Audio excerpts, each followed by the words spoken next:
Բարև սիրելի հայրենակիցներ, այսօր հոկտեմբերի 28-ն է արդեն եւ այսօրվա մեր հաղորդման մեջ անդրադառնալու ենք Փաշինյանի եւ Արարատ Միրզոյանի հայտարարություններին։ Ինչու է սա կարևոր, քանի որ փաստացի ես եկա այն համոզման, որ հիմա կոնկրետ այնպիսի մի շրջան ենք մենք մտնում, երբ որ տրանսպորտային կոմունիկացիաները պետք է ապաշրջափակվեն, այսինքն մտնում ենք արդեն գործնական փուլ։ Անկեղծ ասած ինձ թվում էր, թե դա մի փոքր ավելի ուշ տեղի կունենա, բայց արի ու տես, որ արդեն սկսվում են այդ տրանսպորտային երթուղիների ապաշրջափակման գործընթացները։ Գիտեք, օրեր առաջ Ղազախստանում Ալիևը հայտարարությամբ հանդես եկավ, որ Ղազախստանից հիմա հացահատիկ է տեղափոխվելու Հայաստան, Ադրբեջանի տարածքով Վրաստանով, հետո Հայաստան։ Դա շատ լուրջ եւ մեծ քայլ է։ Նախ նաև կախվածությունն է նվազեցնել Ռուսաստանից Հայաստանի հացահատիկի ներկրման առումով եւ երկրորդը Ադրբեջանը առաջին անգամ 30 տարվա մեջ թույլ է տալու, որ հացահատիկ տեղափոխվի եւ կարեւոր չէ հացահատիկ դե ուրիշ ապրանքներ իր տարածքով տեղափոխվեն Հայաստան։ Ուղիղ չի տեղափոխվում, քանի որ ենթակառուցվածքների խնդիր կա այս պայդրությամբ, դրա համար Վրաստանի տարածքով։ Մենք երեք նաև խոսում էինք, որ Օվերչուկը եւ ընդհանրապես Ռուսաստանը եւս հիմա շատ լուրջ ջանքեր է գործադրում եւ Ադրբեջանի հետ հաջողակ բանակցություններ է անցկացրել, որպիսի նրանք եւս օգտվեն Ադրբեջանի տարածքից, որպիսի Հայաստան տեղափոխեն բեռներ։ Հիմա մենք ունենք երեկվա հայտարարությունները Փաշինյանի, որտեղ որ նա ասում է, որ սա շատ լուրջ մեծ քայլ է Ադրբեջանի կողմից եւ այսօրվանից մենք եւս պատրաստ ենք ապահովել բեռնատարների տարանցումը Թուրքիայից Ադրբեջան եւ հակառակ ուղղությամբ Մարգարա Եղեգնաձոր Սիսիան Գորիս երթուղով։ Ու նա ասում է, որ այս պահին սա միակ տարբերակն է, քանի որ այլ տարբերակներ չկան։ Գիտեք, ենթակառուցվածքների խնդիր կա, բայց այս հայտարարությունը կարևոր է նրանով, որ Հայաստանը եւս գործնական արդեն քայլերի է դիմում եւ հայտարարում է, որ Հայաստանը եւս պատրաստ է ապաշրջափակում իրականացնել տրանսպորտային կոմունիկացիաների եւ Թուրքիայից բեռնատարները կարող են մտնել Հայաստան, Հայաստանից անցնել Ադրբեջան եւ Ադրբեջանից կրկին Հայաստանով գնան դեպի Թուրքիա։ Ու ահա նույն հարցի շուրջ երեք ազգային ժողովում հայտարարություն է արել նաև Արարատ Միրզոյանը, այսինքն հիմնական թեման դա է եղել երեք Հայաստանում քննարկման եւ ասեմ, որ իրոք չափազանց կարեւոր հարց է։ 30 տարի Հայաստանը գտնվում էր բլոկադայի մեջ եւ հիմա կոնկրետ խոսվում է արդեն գործնական ծրագիր, գործնական քայլեր են քննարկվում եւ շատ լուրջ պատրաստակամություն է հայտնվում, որպեսզի այդ ապաշրջափակումը տեղի ունենա։ Միրզոյանը նույնպես ասում է, որ 30 տարուց ավել Հայաստանը գտնվում էր շրջափակման մեջ։ Ու հիմա արդեն երկու երկրները փաստացի պայմանավորվել են ապաշրջափակել այդ տրանսպորտային կոմունիկացիաները ու Միրզոյանը ասում է, որ հնարավոր է նաև պայմանավորվածություններ լինեն նոր ենթակառուցվածքներ կառուցելու վերաբերյալ։ Այստեղ կարևոր է մեկ բան եւս հասկանալ, որ եթե Ադրբեջանի եւ Հայաստանի միջև տրանսպորտային կոմունիկացիաները ապաշրջափակվում են, դա ավտոմատ հանգեցնելու է նրան, որ Հայաստանի եւ Թուրքիայի միջև նույնը տեղի կունենա եւ այլևս իմաստ չի ունենա, որ Թուրքիան փակ պահի Հայաստանի հետ սահման։ Շատ հետաքրքիր իրոք պատմական պահ ենք մենք ապրում եւ պետք է տեսնենք թե պրակտիկ ինչպես այդ ամենը տեղի կունենա։ Ես թեթև լավատեսություն ունեմ եւ հույսով եմ, որ այդ ամենը տեղի կունենա։ Ինչու թեթև լավատես, որովհետեւ այնուամենայնիվ չգիտես ինչու պատկերացնում եմ, որ ինչ որ մի բան պակասում է այս պայմանավորվածությունների մեջ Հայաստանի եւ Ադրբեջանի միջև։ Շատ մեծ հույս ունեմ, որ ես սխալվում եմ, կամ ինչ որ մի բան կա, որ տեսանելի չէ ինձ եւ շատերին, կրկին մնում եմ լավատես եւ սա արդեն կոնկրետ գործնական քայլեր է, որ այս ապաշրջափակումը տեղի ունենում։ Ուղղակի այսքան տարիներ, որ մենք ունեցել ենք շատ լուրջ պատերազմ, հակամարտություն 30 տարուց ավել, մի փոքր դժվար է հավատալ, չէ՞, բոլորիս էլ դժվար է հավատալ, որ հիմա կարող է ամեն ինչ շատ լավ լինել։ Մի տեսակ մենք միշտ էլ Սպասում ենք, որ ահա էլի պատերազմ կլինի, հակամարտություն, զոհեր, ցավ եւ այլն, դրա համար այդ վախերը եւս կան ամեն դեպքում, բայց հիմա ամեն ինչ մեզ հուշում է, որ պետք է որ լավ ընթացք ունենանք, առևտուր սկսվի կողմերի միջև եւ տնտեսությունները զարգանան, խաղաղություն լինի, ճիշտ է, շատ մեծ գին, մեծ ցավ ունեցավ այս ամենը մեզ համար, չափից դուրս մեծ գին ենք մենք վճարել այդ ամենի համար, բայց սա է հիմա իրականությունը եւ մենք պետք է ընդունենք այդ իրականությունը, հակառակ պարագայում շատ վատ եւ կործանարար հետևանքներ կլինեն մեր երկրի համար, իսկ հիմա կա հնարավորություն, որ մենք այս բարդ իրավիճակից կարողանանք դուրս գալ եւ կառուցել ամուր պետություն։ Միրզոյանը նաև այլ հարցերի է անդրադարձել, բազմաթիվ հարցեր են եղել Հայաստանի եւ Ադրբեջանի հետ կապված, այդ 200 քառակուսի կիլոմետրերը, որոնք Ադրբեջանը բռնագրավել է Հայաստանից, նա ասել է, որ Հայաստանի ձեռքում եւս կան տարածքներ, որոնք որ պատկանում են Ադրբեջանին եւ այս պայմանավորվածությունների շրջանակներում դեմարկացիայի դելիմիտացիայի շրջանակներում այդ հարցերը եւս կլուծվեն եւ այն հարցը, որը հիմա ամենաչլուծված հարցերից մեկն է եւ բոլորին շատ մեծ ցավ է պատճառում, ես էլ հաճախ մտածում եմ դրա մասին, ամենաչլուծված, ամենախնդրահարույց բոլորից ցավ պատճառող հարցը դա գերիների հարցն է, մեր ռազմագերիների հարցը, չմոռանանք նաեւ քաղբանտարկյալներին, Արցախի ռազմաքաղաքական ղեկավարությանը, նրանք հանցանք են գործել, թե չէ, դա այլ հարց է, Հայաստան վերադառնան հետո այդ հարցերը կորոշենք միասին բոլորս, բայց նրանց ներկայությունը եւս Բաքվում ինձ մեծ ցավ է պատճառում,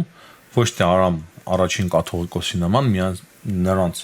ճակատագրով ենք մենք հետաքրքրվում, չէ, առաջին հերթին մեր ռազմագերիների հարցն է, հետո նրանց հարցն է,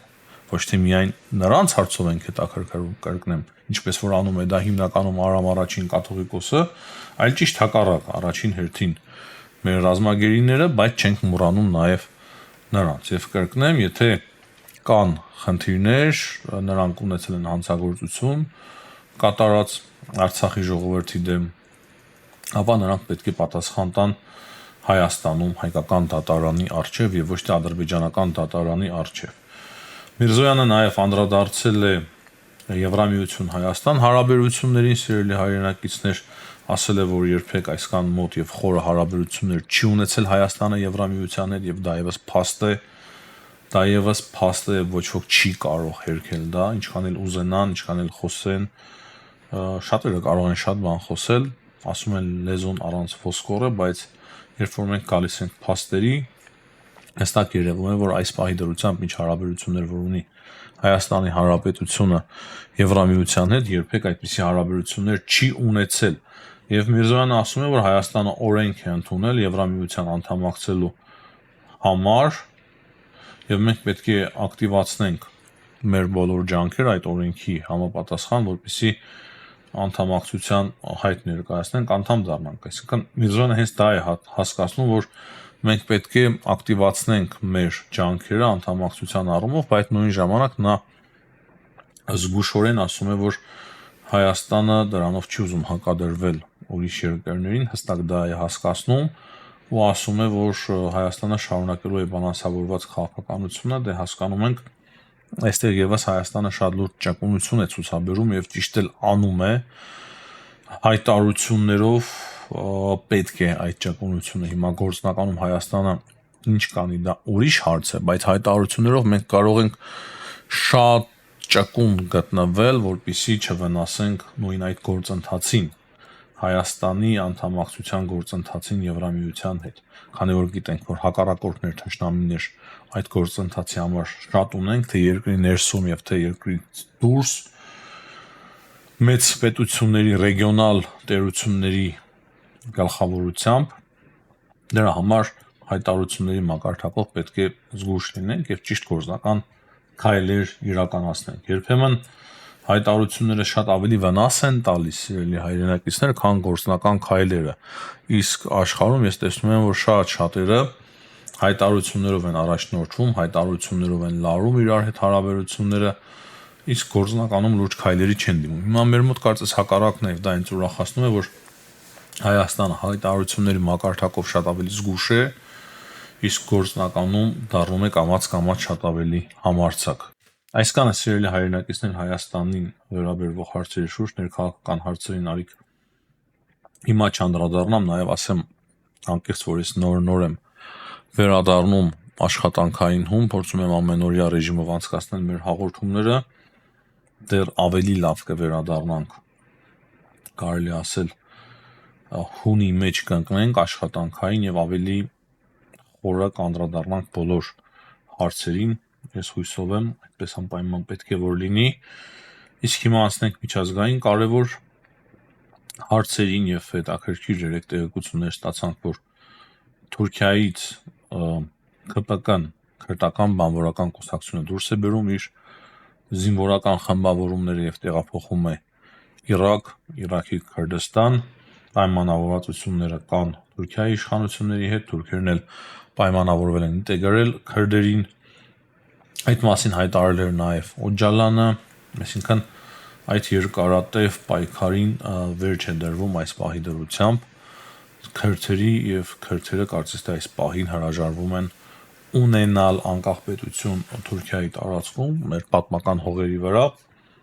այս պահի դրությամբ նրանք կարծես թե հրաժարվում են ապագայում ոչ ոք չգիտի քանի որ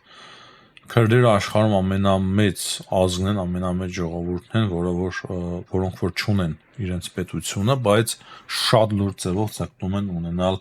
իրենց սեփական պետությունը այս հարցն էլ այսպես եւ վերջում կարծում եմ կարեւոր է մի քանի բառով անդրադառնալ Թրամփի եւ Պուտինի ուզում եի ասել խոսքերի հրաձգությանը, բայց Պուտինը ուղղակի ցուցադրաբար փորձարկում է անցկացնել բուրի վեսնիկ այդ հրթիռի, որը որ շատ կեղտոտ է էկոլոգիական տեսանկյունից եւ Ամերիկայի Միացյալ Նահանգները այդ ծրագրից հրաժարվել են դեռ 50-ական 60-ական թվականներին, որը որ շատ հեռահար միջմայրցամաքային հրթիռ է, կարող է ատոմային ռումբ կրել, այնպես չէ որ ռուսների մոտ էլ ամեն շատ լավ ստացվում է 17 թվականից փորձարկում են, բայց նորմալ ինչ որ արդյունքների չեն հասել, հիմա կարծես թե ստացվել է, բայց ոչ ոք չգիտի, սակայն Թրամփը արձագանքել է այդ փորձարկումներին եւ կարեւորը որն է, որովհետեւ մենք հասկանանք, այստեղ կարեւոր է հիշել Թրամփի եւ Պուտինի հեռախոսազրույցը մոտ 1 շաբաթ 10 օր առաջ, որտեղ որ նրանք պայմանավորվել էին նույնիսկ հանդիպել բայց այդ հանդիպումը այս պահի դրությամբ չեղարկվեց, գիտեք նաև պատճառների մասին ենք մենք խոսացել, սիրելի հայրենակիցներ, բայց այդտեղ հանդիպման ժամանակ հիմնական թեմաները տոմոգավ քարթերներին էին վերաբերվում, ճիշտ է Ամերիկայի Միացյալ Նահանգները կարծես այս պահի դրությամբ հրաժարվեց տրամադրել Ուկրաինային այդ հրթիռները, սակայն նույն ժամանակ այդ պատժամիջոցները մտցրեց եւ Ռուսաստանն էլ հիմա ցուցադրաբար այդ բուրի վեսնիկի փորձարկումներն է անցկացնում, քանի որ հասկացան, որ կարող է եւ Ամերիկայի Միացյալ Նահանգները կամ եվրոպական այլ երկրներ տրամադրեն Ուկրաինային հեռահար հրթիռներ, այդ փորձարկումից կարծես 1 օր առաջ էր, որ Պուտինը հայտարարեց, թե եթե հեռահար հարվածներ լինեն Ռուսաստանի տարածքին, ապա շատ ցավոտ աներևակայելի այնպիսի հարված կհասցնեն Ռուսաստանը, որ չեն մոռանա ուկրաինացիները, մոտավորապես այդ ոչի մեջ հայտարարություններ, եւ հետո այս փորձարկումը, բայց այս փորձարկումը Թրամփը շատ վատ է ընդունել եւ հայտարարությամբ է հանդես եկել, որ խորհուրդ եմ տալիս Պուտինին փորձարկումների փոխարեն խաղաղության մասին մտածել, այն պատերազմը, որը որ պետք է ավարտվեր 1 շաբաթվա ընթացքում, այսինքն Ռուսաստանը պետք է գրավեր իբր Ուկրաինան, շարունակվում է արդեն մոտենում է դրա 4-րդ տարին, Թրամփը ասում է, եւ նա ասում է, որ մեզ պետք չեն այդպիսի հեռահար հրթիռներ, քանի որ մեր ամենաժամանակակից սուզանավերը գտնվում են Ռուսաստանին շատ մոտ, բայց ասում է, որ